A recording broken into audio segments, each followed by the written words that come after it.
Bali mga bossing, may gagawin pala tayong LCD. Ang model nito is Oppo Reno 13F 5G mga boss. Kakabitan natin ang original replacement na LCD mga bossing.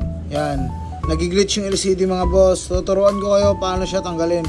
Kakatukin mo lang yung likod. Pag ramdam mo na glass yung likod, ang gagawin mo is huwag mong sikwatin ng pang sikwat kasi baka mabasag. Ang diskarte mo dyan mga boss, maghanap ka ng ganito mga boss, yung sa tempered para mas manipis. Tapos para pag yan, pasukan mo lang konti. Tapos yan lang. Tapos lalagyan mo siya ng Fuji para mas madali siya tanggalin. Yan, paikot lang yan mga bossing. Yan, papaikot mo lang, dahan-dahan lang mga bossing. Tapos kapag matigas na, ang gagawin mo is lalagyan mo siya ng Fuji para mas maganda yung baklas niya. Yan. Dito kasi banda mga boss, matigas. Kaya ito kasing cellphone na to pala mga boss, ginawa ko na pala to dati mga bossing. Last year ata pinagawa sa akin to, tapos ngayon bumalik si sir kasi nabagsak daw. Kaya nasira yung LCD mga bossing. Yan. Basta pag once na magtanggal ka mga boss, tandahanin mo lang kasi para safe pagtanggal. Bali ito mga boss, pag tinanggal mo, lalagyan mo siya ng Fuji para maganda yung pagkano niya. Tanggal yan para mas lalo siyang lumambot. Ito kasi nagawa na dati kaya madali na lang siya tanggalin. Yan. Pag matanggal, iwalay mo lang yan. Tapos, ang kagandahan sa mga ganitong mga bossing, para maganda yung pagkalapad niya, lilinisan nyo yung nasa gilid. Tatanggalin nyo yung mga sobrang dikit para pag nag-fix ka, mas maganda yung pagkalapat niya mga bossing. Tapos ito, tatanggalin na natin yung tornilyo mga boss. Bali ito mga bossing, tatanggalin natin yung tornilyo isa-isa.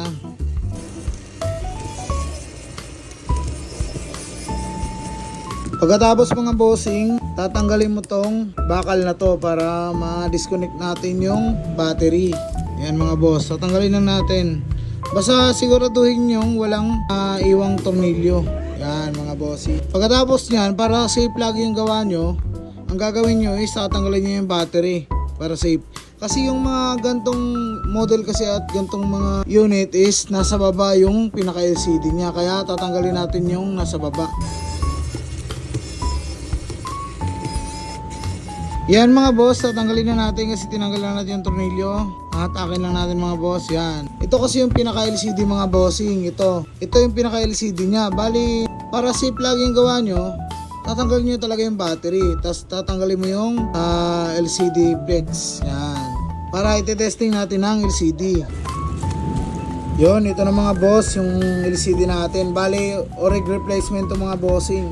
Bali, ang unang gagawin mo is testing mo muna sa likod. Ito mga boss, bali, salpak nyo na ng yung LCD bricks nya.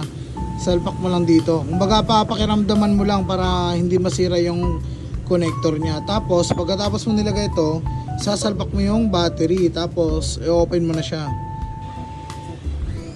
Bali yan boss, na-open ko na siya. Antayin lang natin ng ilang minutes. Bali ito mga bossing, testing na natin yung touch. Yan. Orig replacement pala ito mga bossing. Para safe lagi yung gawa nyo, titesting nyo muna sa likod bago nyo tanggalin yung pinaka LCD nya. Tapos yan, okay na yan, tatanggalin na lang natin agad para kakabit na natin. Bali ito mga boss, tanggalin na lang natin yung LCD. Dati namang nagawa to kaya sisikwatin na lang natin to.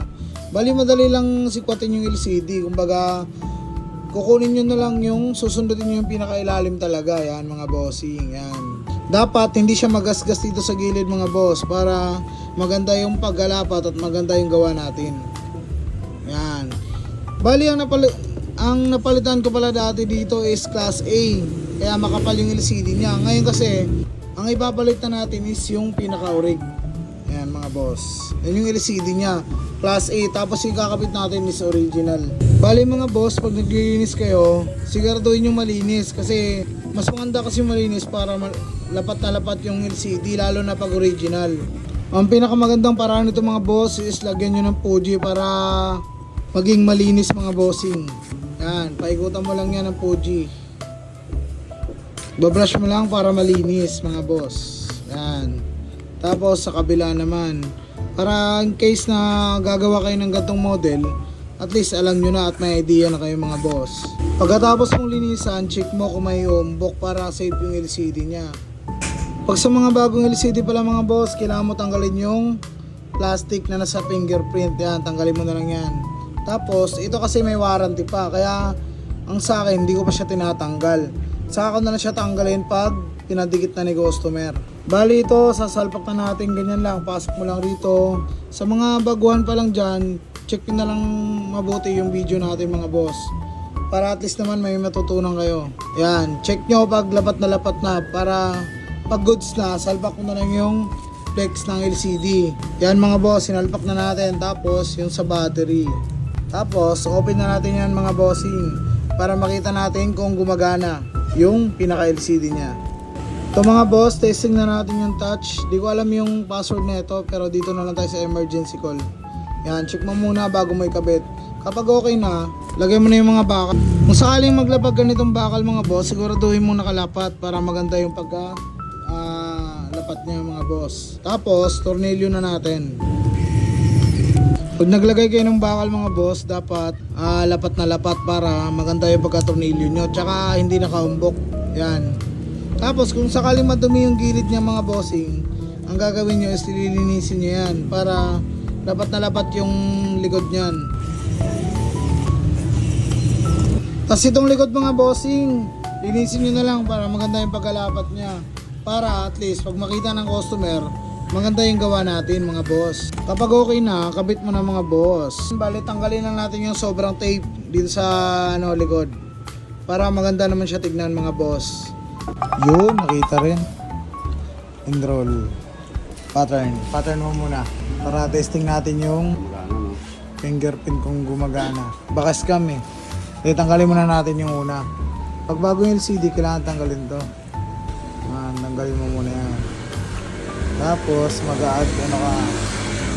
Try mo sir. Yun, gumagana siya mga boss. Bali, nagpagawa na pala to si sir dati. Yun, si sir taga rito lang yan. Yun. Pag original, meron talagang fingerprint. Yun, konti na lang. Yun, okay na. Okay, done. Tapos, testing mo muna. Kung gumagana ba talaga. Yun, goods na. Ano boss, okay na yan. Bali, 1 week warranty ah. Thank you.